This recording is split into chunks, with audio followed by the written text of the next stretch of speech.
Welcome, JCPS leaders, to the official start of the 12-13 school year.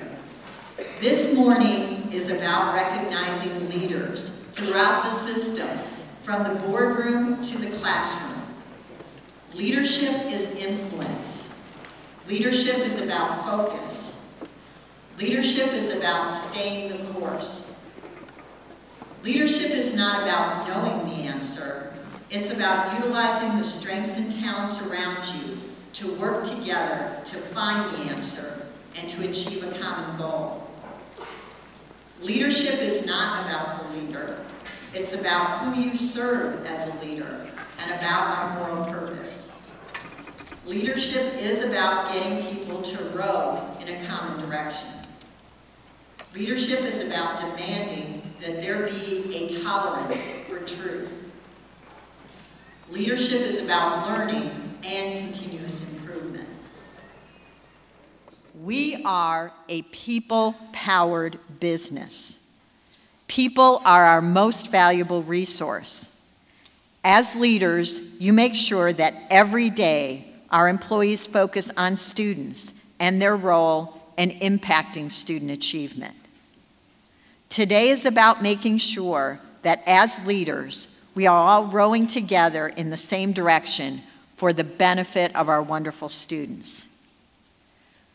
We are fortunate to have the most expert leaders in Kentucky right here in Jefferson County, and to have added talented leaders to our ranks. At this time, Dr. Michael Razor, the Chief Operations Officer, will welcome leaders new to the Jefferson County Public School System. Dr. Razor.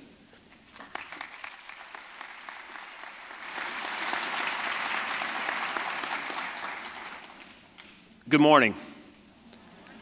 First of all, I'd like to introduce myself as one of those new leaders to JCPS. And I can tell you that I'm excited, but most of all, I'm grateful and honored to be part of such a world-class school district, and what a great group of people we have leading this district. And I can tell you that every day that I'm out in schools, I'm constantly impressed and feel like that I need to raise the bar higher on myself, just given the great leadership we have in our schools. It is my distinct honor this morning to welcome our newest class of school leaders, some seasoned veterans in new positions, and some new faces to our ranks. So if you would, when I call out the group that applies to you, please stand and then remain standing until we introduce all of our groups. First, I would like to introduce all of our new school counselors. If our new school counselors would please rise.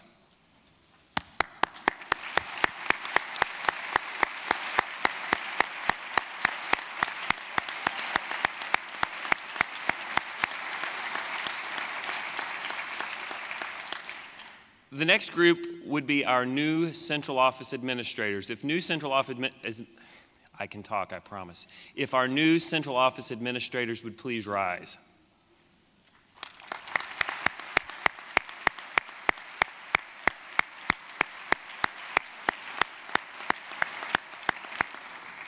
Our new school principals, would you please rise?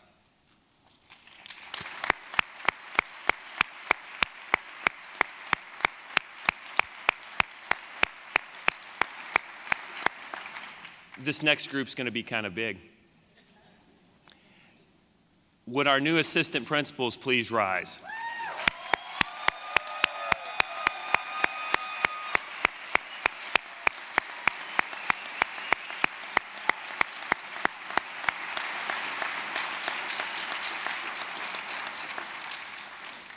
Ladies and gentlemen, our new JCPS leaders.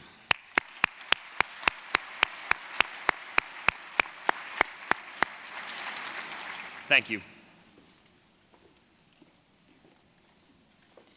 Thank you, Dr. Razor, and congratulations to all of you. We look forward to working with you.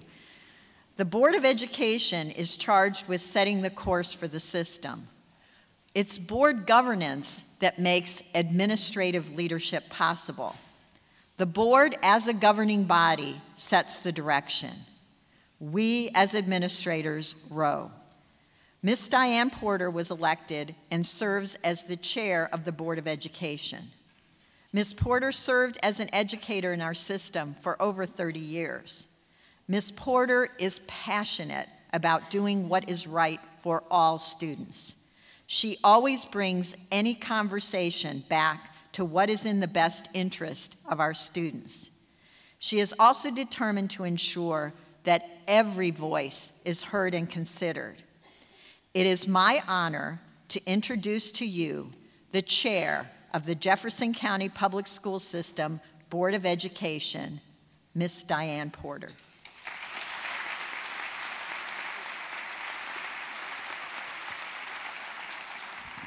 Good morning. One more time in your big voice. Good morning. Boy, that's much better. I hope you had a wonderful summer. I talked to someone when I was coming in this morning, and she told me she had been to France. I mean, so how wonderful is that, that you've had an opportunity to have some time to rest and relax. It's my pleasure and honor this morning to introduce to you my colleagues that are on the Board of Education. Some of them are here, some of them are not able to be here, but I wanted to call the whole list because we do have a new class of leaders, and I think everyone knows who our school board members are, but at this time I would like to recognize those that are here first, and I'll start with District 3, Debbie Westland. Debbie, would you please stand?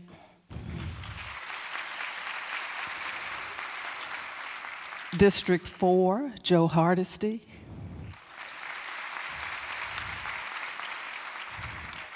District 5, Linda Duncan.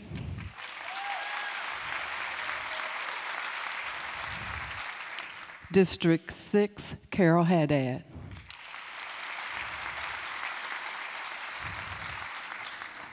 Would also like for you to know that for District 2 is Steve Imhoff, and for District 7 is Larry Hujo. This morning, I would especially like to thank board members Imhoff, Hardesty, and Hujo, who will leave our board at the end of this year for their many years of service. Could we please give them a round of applause?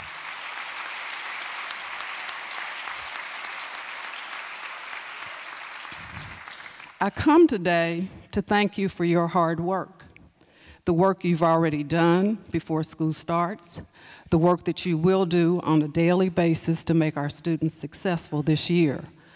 We cannot do this work for our students without you, so I come on behalf of the board to thank you and to let you know how important you are for the success of our students. Several weeks ago, I heard two outstanding speakers, and I immediately thought of the administrators' retreat and some words that I wanted to bring back. I was at church and I heard Dr. Kevin Cosby talk about a field of wheat and weeds. There was a farmer who was farming and he had wheat, but also there were also weeds in the field. He was encouraged to pull the weeds so that he would just have a field of wheat. But the farmer said, no, I'm just going to let everything grow and we'll see what happens at the end. At the end, the majority of his crop was wheat. How wonderful it would be if we can create opportunities for our students to reach their highest potential, because when we see them and receive them, we do not know what their potential is. So that made me immediately think of our students. At the GE conference this year, board member Haddad, Westland, and I had an opportunity to hear Wes Moore, the author of the book, The Other Wes Moore. One point he made is, we are not products of our environment, we are products of our expectations.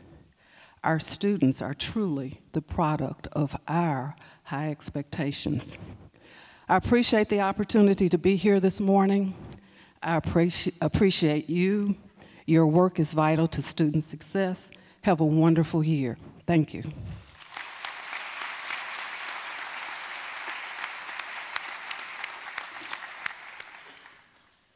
As Ms. Porter said, we would now like to honor 3 outstanding board members for their service to the students of Jefferson County. They will not complete their terms until December, and there is much work to do until then. But we want to pause as administrative leaders and recognize these important leaders. Joe Hardesty has served the citizens of District 4 since 1990. He has served as board chair on multiple occasions.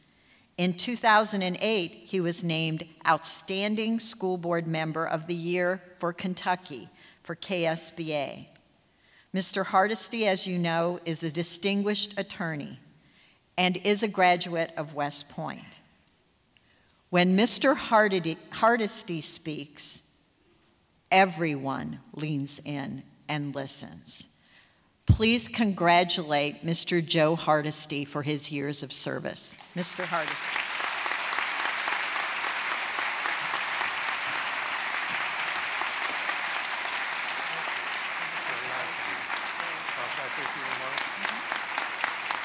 Well, thank you. Thank you. Well, thank you, Dr. Harkins. That's very kind. I didn't know people leaned in and listened when I spoke. They don't do that at home, I'll tell you.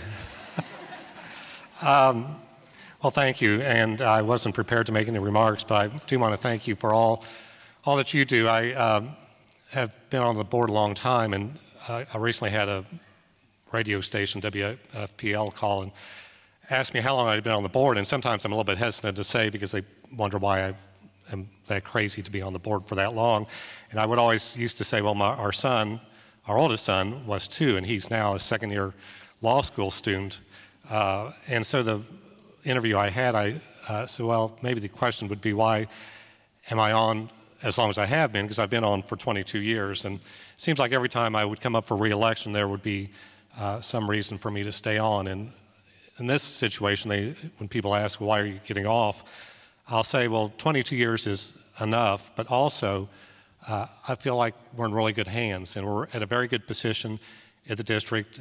We have Dr. Harkins at the helm, who has my complete confidence. The remaining 4 members of the Board of Education are very good, solid board members, and so we're in very good shape, and so I think it's a good time to get off and let someone else serve for a while. I'd be remiss, though, if I didn't thank all of you for what you do every day. And the reason I've been on the board for so long and done what I've done is because education is so important.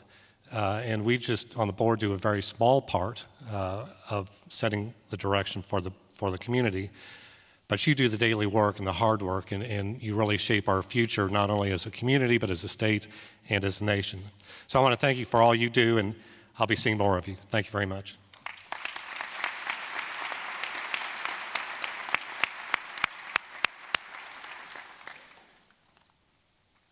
Larry Hujo wasn't able to be with us today, but we do want to recognize him. He has served as a board member for District 7 since 2001. He's a graduate of Leadership Louisville and has served on the Kentucky Technical Career Assessment Steering Committee, the Kentucky Housing Corporation, and the Housing Trust Fund Advisory Committee, and is now enjoying retired life.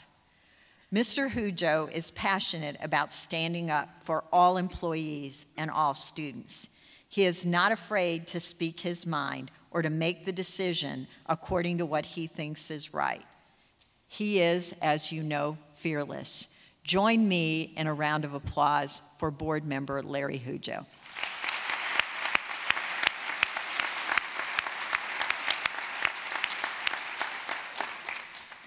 Steve Imhoff has served in District 2 since January of 2001.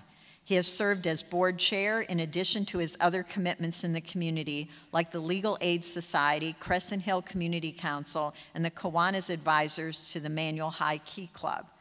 Mr. Imhoff attended Seneca High School, where he was a star tennis player, and if he were here, he would say that. If he were here, he would also remind us that he is smart and good-looking, and so are all the other board members. When I came on board, he referred to me as our fancy new superintendent. People who were born in Milwaukee are seldom referred to as fancy. We will miss Mr. Imhoff's leadership after December. Please join me in thanking him.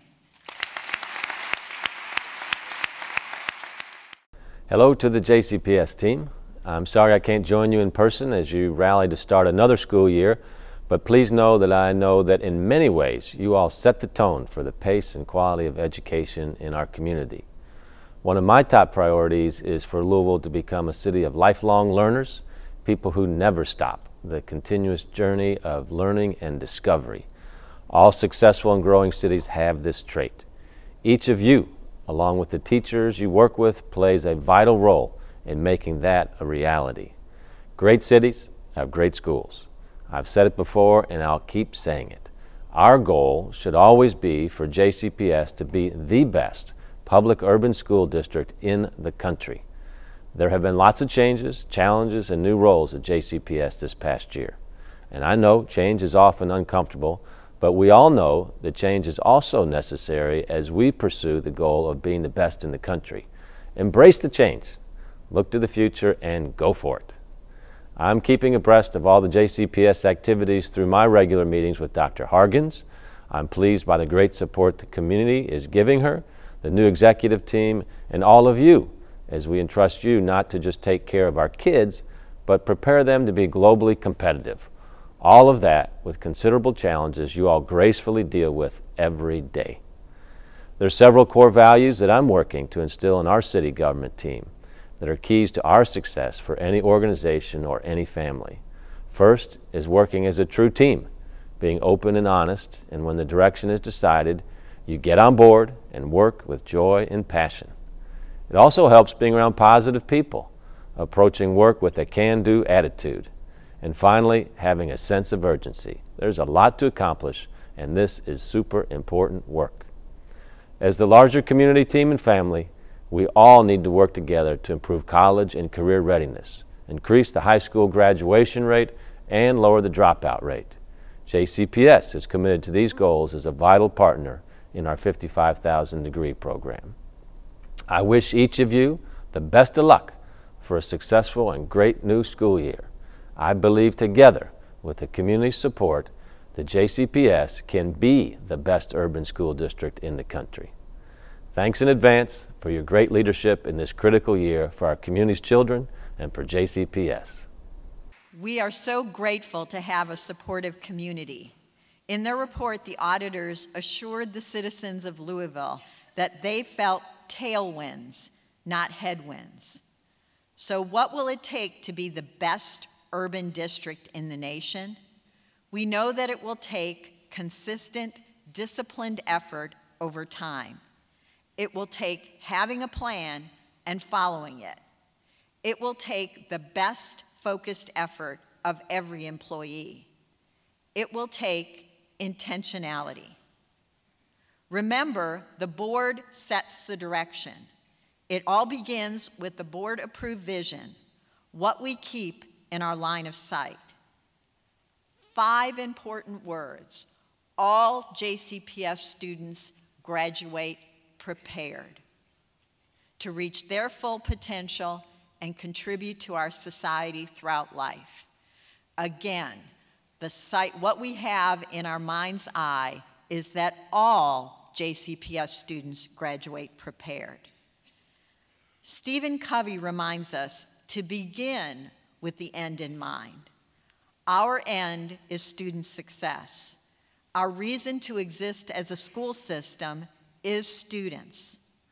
Let's begin with them and their hopes in mind.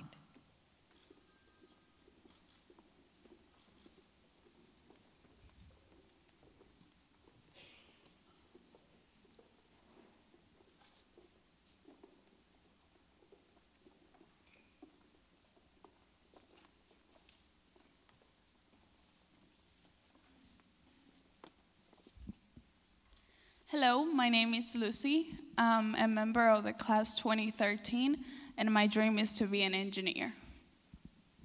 Hi, my name's Hannah. I'm a member of the class of 2014, and my dream is to be a teacher that makes a positive impact on our students. My name is Natasha. I'm a member of the class of 2015, and my dream is to be a forensic scientist. I am Melanie, a member of the class of 2016, and my dream is to be a librarian. Hello, my name is Trey. I'm the member of the class of 2017, and my dream is to be a sports journalist. Hello, my name is Emerson Wells, a member of the class of 2018, and my dream is to become a roller coaster engineer. Hello, my name is Pierce. I'm the class of 2019. My dream is to be a professional coach. Hi, my name is Cassie. I'm in the class of 2020, and my dream is to be a pediatrician. My name is Harrison. I am a member of the class 2021, and my dream is to be a principal. I am Ilana, a member of the class 2022. My dream is to be a doctor. My name is Kaden, a member of the class of 2023. My dream is to be a dentist. My name is Cole. I am a member of the class of 2024. My dream is to be a musician. My name's Kennedy, and I'm going to be an artist in the 2025. My name's Corey. I'm going to be a teacher. What is the work of a school system? What do we do with our hands?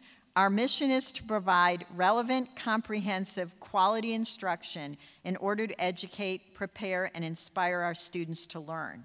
To be prepared is to have mastered the rigorous standards of the Common Core, best described by the wonderful teachers that we have here today who are representing the teams of professionals they work with that impact the members of each graduating class of students.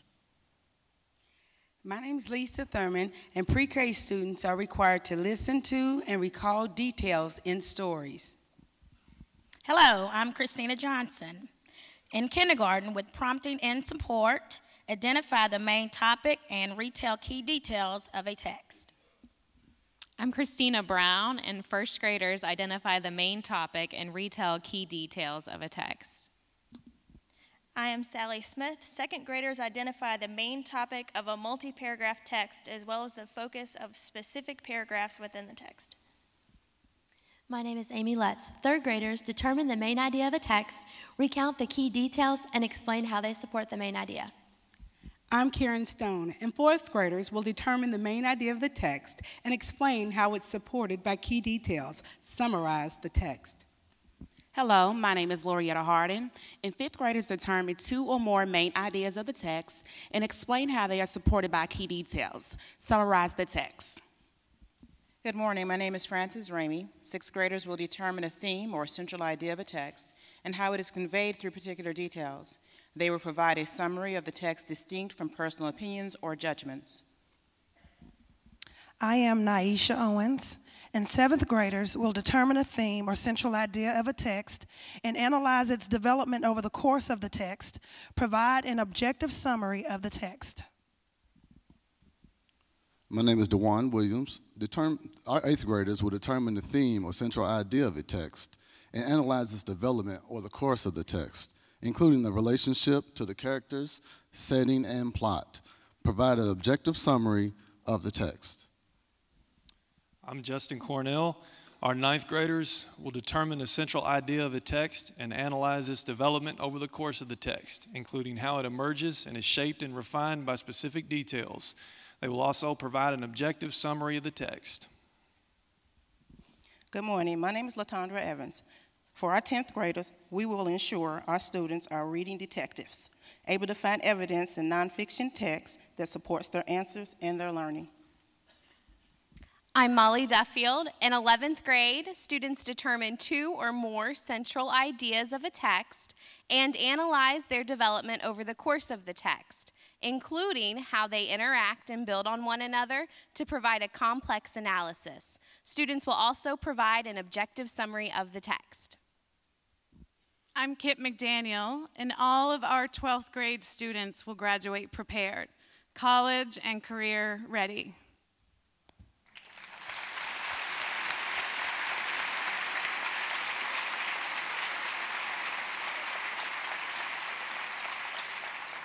Wow, that's alignment.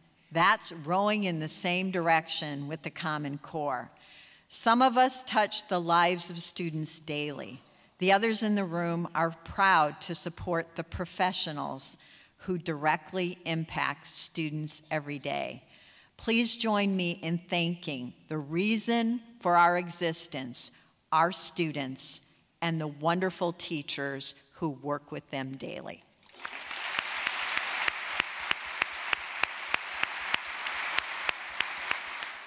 We are a people-powered, value-driven organization. The foundation of the work of the strategic plan are 9 values in the hearts of those from the boardroom to the classroom. Our first value is our students are cared for and treated as if they are our own. Children learn differently. What happens in the classroom matters the most. The differences of each are assets of the whole. High-quality teaching is the most powerful tool for helping students reach high standards. Leadership and innovation are essential to prepare students for their future. Talents and resources are used wisely to benefit students. Partnerships among schools, families, and community are important for the health and well-being of our students. Adults model integrity, respect, creativity, and accountability.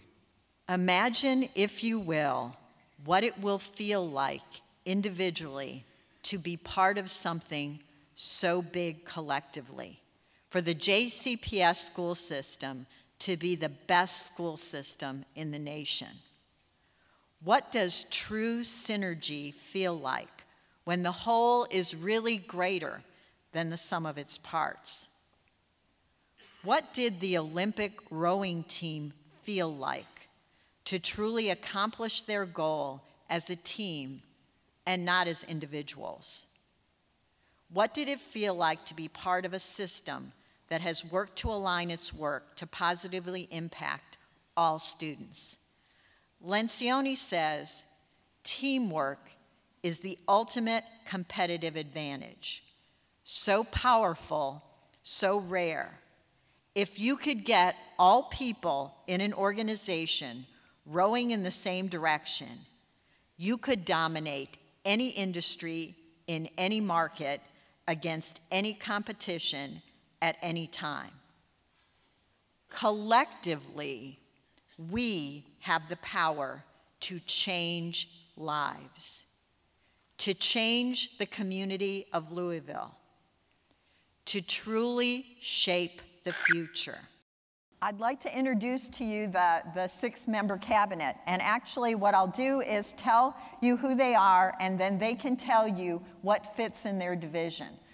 Dr. Dewey Hensley is our Chief Academic Officer. Good morning, everyone. We are working really hard with all academic services, with all of the Genes work that we're doing. We also are in charge of academic supports, helping students by removing obstacles, as well as creating safe and drug-free schools and creating working conditions in schools where students can learn. Mr. John Marshall is the Assistant Superintendent for Diversity, Equity, and Poverty Programs. Good morning, everyone. In Diversity, Equity, and Poverty Programs, it is our mission to make sure that everything is equitable for all students and that access is able to be met for all the students that are in Jefferson County Public Schools. Dr. Michael Razor is the Chief Operations Officer. Good morning again. Operations encompasses human resources, information technology, facilities, transportation, and security.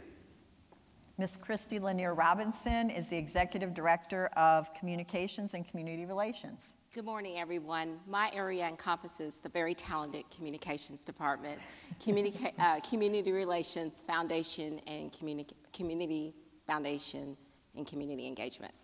And of course, Dr. Bob Brodowski, who's the Executive Director of Data Management, Planning, and Program Evaluation. That's a lot. Hi there, good morning. And besides those three things, we also have grants, and under planning we have student assignment and student demographics, and we also do some research on the side. That's right. And last but not least, Ms. Cordelia Harden, our Chief Finance Officer. Good morning. What the Chief Financial Officer responsibilities includes the supply services, which includes your pony delivery that you get at least three times a week. In addition to that, it's purchasing and bids, model procurement to be followed. And we also have financial planning and management, which is your budget area. And then we have accounting services, which incorporates grants and awards, payroll, and other accounting services. So how do we break the connection between disadvantage and achievement? What we do is we align all of our efforts to make sure that the written, tested, and taught curriculum are aligned, that students know what it is they're expected to learn, they know how well we're doing it, and that every ounce of work and energy goes into helping students and supporting students in classrooms and teachers master those objectives. In order to row together, we have to share information and coordinate our efforts. The strategic plan, and you each were given one when you came in, is our map. It was developed over months of collective work. It was informed by the feedback that you provided in the audit process. It was approved by this Board of Education on May 29th, 2012. As leaders in this school system, you should all be able to describe this strategic plan. Now remember the vision, all JCPS students graduate. Remember the mission, what we do with our hands is instruction that inspires. And of course, you heard the 9 values that undergird all of our work. In the plan are 4 compass points, 4 focus areas that will guide us as we work this year. The first one is increased learning. Second, graduation and beyond. The third is stakeholder community involvement, and that involvement has to be around learning. And finally, safe, resourced, and supported schools. So each division, and of course there are also success measures and leading indicators that will give us and the community and the board a sense of how we're doing. So each of the divisions up here has responsibility for some of the strategies. There are only 36 strategies that align under the 4 compass points, 36 strategies in total. In our video, the crack anchorman, Ben, listed the JCPS leaders' top 10.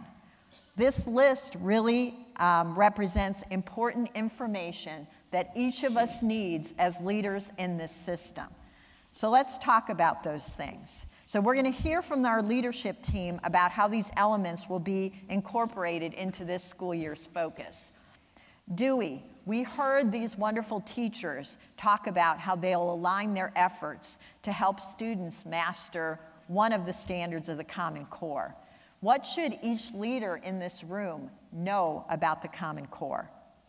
Well, the key thing to understand is that the Common Core requires us to increase rigor. It moves us in literacy and mathematics to take a deeper approach. Fewer subjects, deeper investigation into those subjects as we work with our students. For example, if you take a look at literacy, you see some key elements, some key shifts that we're required to implement, that needs to become part of what we do in the culture of achievement we create in our buildings. We have to be able to use literacy to build knowledge through content-rich nonfiction. We have to develop our kids' ability to read, to learn. Nonfiction is emphasized in the Common Standards. It's pushed that we give kids more and more authentic reading opportunities. In literacy also, it's all grounded in evidence from the text. A major change for us is going to be, in some of our instruction, we teach kids to think outside the text. We have to refocus ourselves somewhat so that the student is able to place his or her finger on the evidence in the text. They're more engaged in the text to find evidence. They are like reading detectives, searching for evidence in text, particularly nonfiction text, in content areas. So reading across the curriculum becomes even more important than it ever has. And finally, students need to understand the critical vocabulary. Every student needs access to reading on grade level. I know we believe a great deal in leveled books. I believe that as well. However, what we want to do is have our leveled books, but ensure that each student has access to on-grade reading. And in order to do that, we need to build their abilities with the academic vocabulary they need. So an intentional approach to vocabulary is an important part of the Common Standards. Finally, in math, just to hit it very quickly, it's now, instead of 13 one-year plans, now with the Common Standards, we have to have one 13-year plan. We have to ensure that we fill the gaps, that we align everything so closely, K, hopefully pre-K, as we move forward with our kindergarten screeners, pre-K all the way through college. We have the ability to align exactly what we do. And that's going to be extremely important. In mathematics, it's really about fewer problems with more and more layers. Spending more time going in depth into subject matter, into problems, into problem solving. And our teachers' ability for us to foster a culture where that's okay and where that's encouraged, no, it's mandated, that they spend that amount of time and dig deep in problems, is going to prepare our students to be college and career ready. Because that's what the Common Standards are about. They're not about a test. What they are aligned with is college and career readiness. Students that achieve in the Common Standards are college and career ready. Dewey always talks about big rocks. Can you tell us what the key elements are to the plan? Well, one of the things that we are doing is using the structure of professional learning communities. In order to develop and saturate our schools and each classroom with the things we value, you have to have cohorts of teachers working together.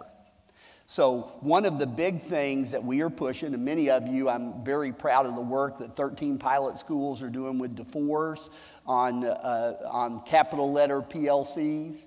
I'm very proud of the work that's going on in high schools around small learning communities and around creating these cohorts of teachers that solve problems. We're already well on the way to becoming a large professional learning community that values those cohorts. So from Genes, with resource teachers, with our staff developers, with everything, we're looking at professional learning communities. The second big rock is deep implementation planning processes.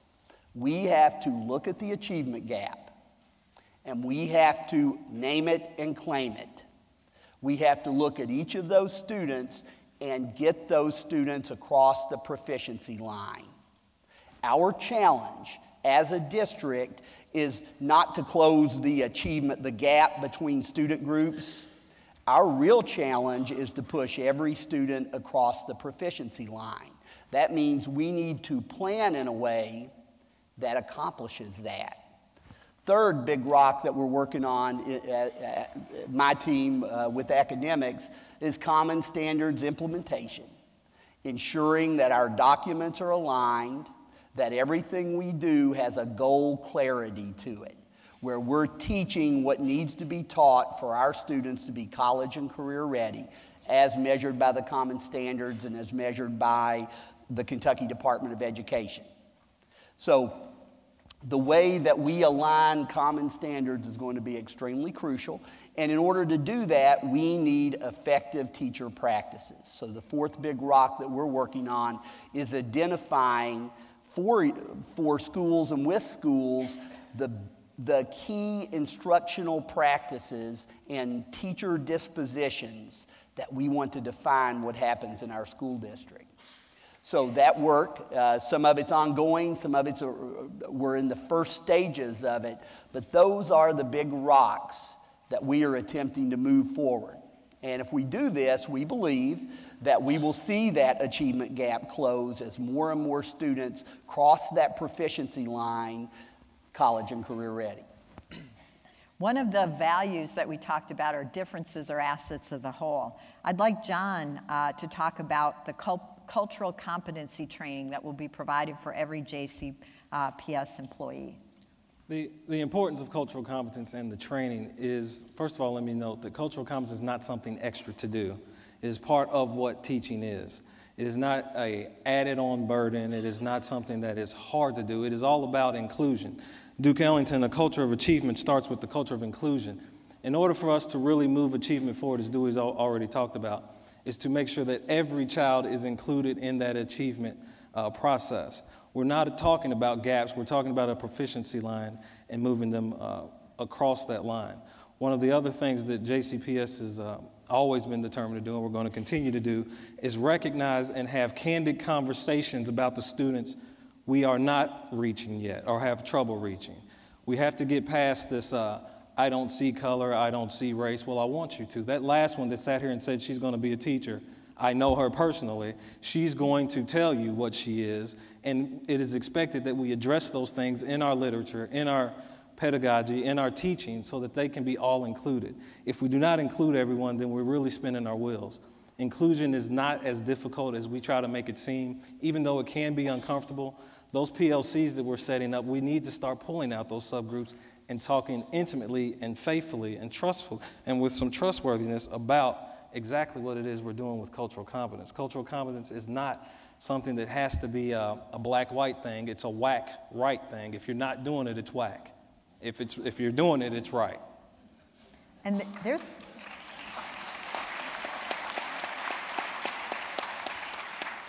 Equity and equality don't mean the same thing. Can you tell us what the difference is, John? Equity is the state of action or principle treating people fairly in accordance with different needs and learning opportunities. I have a twin brother. You don't know if he's sitting up here now or if John Marshall is. But if you really got to understand what John Marshall needs in the classroom and what Kenneth Marshall needs in the classroom, that's where the equity comes in. I don't need to be told 1,000 times to take notes. Now, my brother does. I don't, in certain things he needs, I do not. It is not about balancing. It is about meeting the child where they are and addressing their needs. Every child doesn't need the exact same things, but every child needs to achieve. And that is the difference between equity and equality. Teamwork is the ultimate competitive advantage. Dewey, you mentioned professional learning communities, but professional learning communities aren't just groups of people talking. There are some key things that make a professional learning community. What are those? Well, to back up just a little bit, professional learning communities, as administrators, as leaders, in order to be true to our word, the challenge for us is to also be a professional learning community. To have our SBATs and our accountability teams, to have inside your schools an administrative team that works as a professional learning community, where everyone is accountable and everyone has a voice, and it's all a collective vision of what needs to happen for achievement for kids. But for teachers, the PLC concept honors teachers. What we know from research is the best principals, the best leaders create cohorts of teachers that have themselves a collective vision, sitting around the table, looking at data, in effect, planning together, implementing together, assessing together, analyzing the data together, adjusting and making decisions for individual kids together, achieving and celebrating together. That's what PLCs are. But the conversation has to be focused on data, has to be focused on individual students, and it has to be protocols in place for those team meetings, for those PLCs, whatever you want to call it, embedded professional development, whatever name you want to put on it. It's that cohort of teachers working together with a collective vision to change the trajectory of kids' lives. And the knowledge and the conversations and what comes out of that is truly better practices. I say sometimes, it gets a controversial response, that best practices are overrated. And what I mean by that is better practices are teachers around the table solving problems for kids through increasing their achievement in a way that empowers the teacher and causes them to grow. So teachers grow when they're engaged in that process, helping kids grow. So PLCs for us, the elements are pretty clear. Teachers come together because you create working conditions, you create the conditions for that PLC to exist as administrators.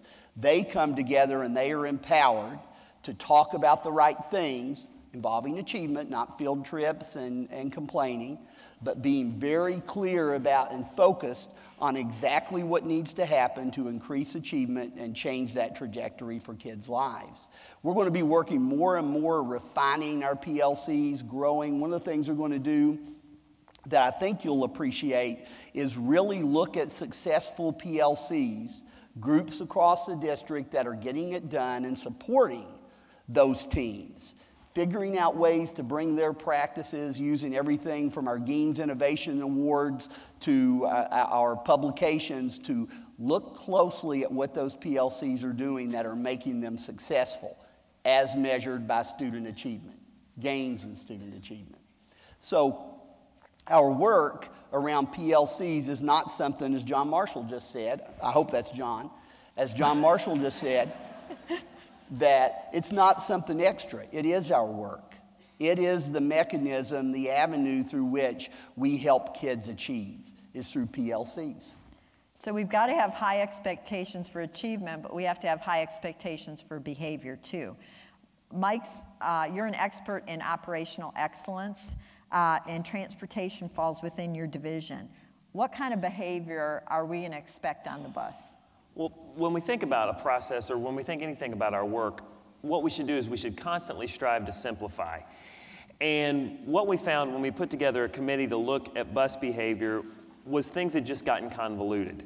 And we had some pretty good policies in place, and we had some instances that Dewey talks about where there was best practice taking place, but there wasn't uniformity, there wasn't continuity across the board. So we have greatly simplified bus behavior down to really clear-cut expectations and then focusing on the little things. And I think we know that on the bus, just as it is in the classroom, if you have clear-cut expectations and you focus on the little things, you're going to have success.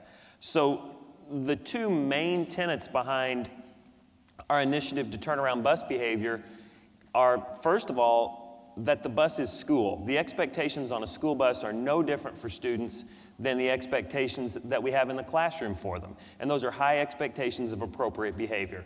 But then beyond that, we want to create a culture of not letting things go, especially the little things. So as a student, if a student sees something wrong on the bus, they should say something to an adult, whether that be the bus driver, their parent, or an adult at school. But more than that, we're looking to create a partnership where if the bus driver doesn't feel like things are going well on their bus, that they'll say something to the compound, they'll say something to the school. As school administrators, if you feel like, you know, that bus just isn't under control, or I don't feel like I'm getting that kind of support, that you'll say something. As parents, we'll be able to say something if we feel like it's not as it should be, and really working in partnership, that there is no differentiation between the expectations we have for students on a bus and in the classroom. And one of the things you're going to find out more about, and some of you and principals and assistant principals heard about it, is the concept of student response teams. So again, we exist to support you. The classroom in the school is the center of the universe. So stay tuned for more information about student response teams. But what we know is that if we're all going to row together, we have to share information and that you have to have information. So Christy, and we know that internal communications is an area that we need to get better on. So Christy, can you tell us how you're going to improve, how we're going to work to improve internal communications? Absolutely. We understand that what we say to the public is important, but more importantly, I think that what we say to each other and how we communicate with each other is just as important. And we recognize that as leaders, it's essential that you have the information that you need in a timely and relevant manner. What does that look like? Well, in this coming school year, we have 20 meetings scheduled that are on the district-wide calendar for principals, counselors, assistant principals, and central office employees. There's a total of 9 for principals, 8 for central office employees, 2 for counselors, and 2 for assistant principals. They're on the district-wide calendar, but they also will be well publicized in advance. The goal of these meetings is to get feedback from you all that we can use in our decision-making process. In addition to that, we're going to spend a considerable amount of time shoring up our communications efforts to make sure that you guys have information via an electronic newsletter or some other type of publication that will come out at least twice a month, but more importantly, will be packed full of information. So we've got to row together, but the challenge is to get the community rowing with us. And we know that volunteers are essential. So Christy, what are the guidelines, or what do the leaders in this room need to know about volunteers this year? Well, first of all, we are so fortunate in this community to have volunteerism and civic engagement be really a part of the norm. And we want to, as a large employer and as the largest school district in the state, continue to foster that civic responsibility and engagement. Having said that, we need to be able to make sure we're doing so in a manner that complies with the law and keeps our students safe. So one of the things that has changed from previous years is that we're no longer requiring all JCPS volunteers to have a background check. So if you have a volunteer that's been working in your schools and they've submitted successfully a background check, then they no longer have to resubmit that information. Additionally, one of the things that changed last year is that we would send background checks up to the Administrative Office of Courts, and they would provide that as a free service to us. They would clear all of our volunteers. Unfortunately, due to budget constraints, they can no longer do that. Thankfully, the board has approved absorbing that cost, so the schools will not be responsible for paying that $10 fee to clear a particular volunteer. Finally, if you have questions, we understand this is a new policy, so if you have questions, Dr. Eileen Goat and her staff at the Volunteer Talent Center will be more than happy to help you and answer any questions that you may have. We've talked a lot about data, and there's one man on this stage that loves data. So Bob, tell us about the new accountability system. Okay, well, first of all, I was remiss because I forgot about one part of my division that I didn't mention. It's that 4-letter word, testing. And so, the testing unit is in my division, and it is there to support the building assessment coordinators, and I wanted to say that. Now, turning to accountability, there is a brand new accountability system in Kentucky. The feds granted Kentucky a waiver from the No Child Left Behind law based on this brand new model. There are actually 5 parts to the accountability model. The first part, which is the percent proficient students, which is achievement, is something that we are used to. But they added 4 other parts. One is, how are your GAP students improving? And I think Dewey summed it up best by saying, We need to pay attention to all students, and that'll help close the gap. The second part is growth, and that is how are they improving from year to year, your students. Then there's college readiness, and then there's graduation rate. And depending upon where your school is, if you are an elementary school, you are worried about the first three, which is school achievement, gap, and growth. At the middle school level, you add college readiness, and then at the high school level, you have all 5 areas that you have to be concerned with. Now, they are going to set proficiency rates based on Common Core, the brand new test last spring, but they're going to base it on college readiness. So when we get our results in the spring, in the fall here, we are going to see a drop in proficiency rates. So are all the other school districts in the state. And this might be sticker shock, but for instance, at the elementary level, basically scores are being expected to fall at least 35% in terms of proficiency rate, both reading and math. And at the middle school, 30%, and at the high school, somewhere between 15 and 25%. So I just want to tell you that when you get your scores. Now, I would like Julie Barrett to pay attention to this because she's already calling about her test scores. You will get your scores the week of September 24th, okay, with public release somewhere around October 15th. Julie and others, I can't get you your scores on August 15th, okay? I really can't. They haven't done anything yet. So anyways, that's the new model. Great, thanks, Bob.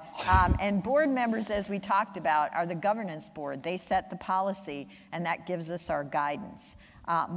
In Mike's division is HR, so just a reminder of where you can find board policies and which are the ones that you would pay attention to. Pay attention to all of them, let me say that. But in particular, if you were the leaders in the audience. Well, first of all, you should have a board policies binder in your building or in your office. If you don't, or if you're not sure that it's updated, there's 2 places on our website that you can check out. Under the General Counsel tab and then also under the Board tab, you can find our board policies.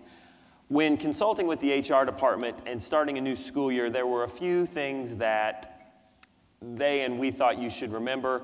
No particular order, but do pay particular attention to these, and as Dr. Hargan said, pay attention to all of them. But first of all, if you suspect abuse of a child or harassment of a staff member, or you're approached with anything of a serious nature like that, you have a legal and a moral obligation to report it. Please do not take these type of situations lightly. Also, remember to review the evaluation process with your teachers at the beginning of the year and with all of your employees that you will be evaluating. We've probably all heard it a million times, but if you don't write it down, it didn't happen. Remember to document things because what may seem like a little thing now may turn into a big thing later. Sick days are exactly that. Sick days or days for medical appointments. Please share that with your staff because it seems like every year, according to our HR department, we have employees who have to be disciplined because they've been caught on vacation when they took a sick day, and in many cases, those end up in discharge, and we'd hate for that to happen to any of your teachers. So please remind them of that at the beginning of the year, that a sick day is a sick day. And then 2 things as it relates to your employees.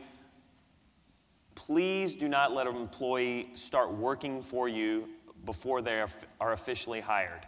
And I know that sounds like common sense, but sometimes we get excited and people start, and it can really put us in a bind there. And also, if any of your support staff work overtime, they need to be paid for that overtime. And many times our support staff are really eager to please and eager to help and want to stay. And just make sure that if they're working over 40 hours, you realize that they are getting overtime. And then most of all, just remember that you're not alone. If you have a question about any HR policies or any employee situation, feel free to give Tiffany Gershner in recruitment and development a call, or Rob Tanner in employee relations and labor management a call, and we can get you the answers. You're not out there alone. Have a great school year. So one of the things that we know is that using funds appropriately is incredibly important. So Cordelia, how do the people in this room know about how to expend funds appropriately? Well, first of all, any expenditure that you have must meet the criteria of an educational purpose. And an educational purpose being for the education of your students. So be careful there. But in addition, we have spending guidelines that we will actually be posting on our website to kind of give you an idea of some of the expenditures that we've seen that you may need some clarification on as to when you can use general fund or school activity funds or grant funds. So that should be a useful tool to all of you all. In addition, one of the areas that can truly get you in trouble is model procurement. You are required to follow model procurement. So make sure you're aware of that, make sure your staff understands, especially your bookkeepers and secretaries and your ordering clerks, because they're the ones that are assisting you in getting the products that you need.